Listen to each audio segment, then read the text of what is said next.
He ruled an entire nation for 42 years. He had gold. He had power. He had an army. In the end, they found him hiding in a drained pipe. His name was Muammar Gaddafi. Born around 1942 in a tent in the Libyan desert, the son of a poor Bedouin farmer, he had nothing, no money, no connections, no privilege. But he had one thing, an obsession with power. In 1969, he seized control of Libya in a military coup. He was 27 years old, and for the next 42 years, Libya belonged to him. Under Gaddafi, Libya became rich. Libya sits on Africa's largest oil reserves, the 48 billion barrels, a buried treasure. He nationalized the oil. He used the money to build roads, hospitals, and schools. For a time, Libyans had free healthcare, free education, and subsidized housing. But Gaddafi's rule had a dark side. Dissidents were tortured. Critics disappeared. Political opposition was crushed. He outlawed political parties, banned free speech, and ruled through fear and force for decades. The world watched and said nothing. Then in 2011, everything changed. The Arab Spring swept across North Africa. Tunisia fell. Egypt fell.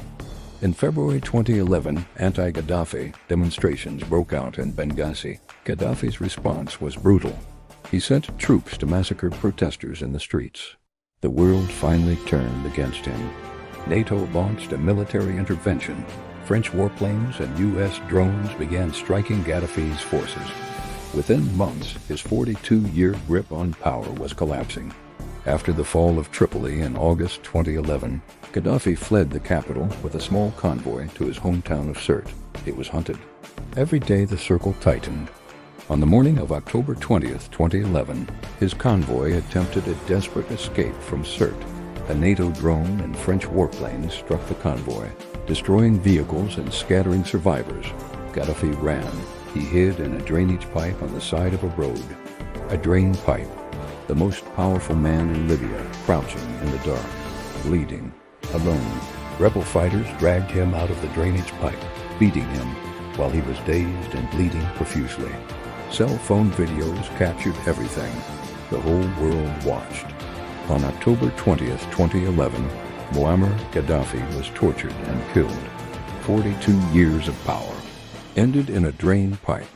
The UN Human Rights Watch and Amnesty International all called for an investigation, saying his killing was an extrajudicial execution and a war crime. No investigation was ever completed. Nobody was ever held accountable. They celebrated in the streets when he died. They thought Libya was finally free. But what came next was worse than anything Gaddafi ever did.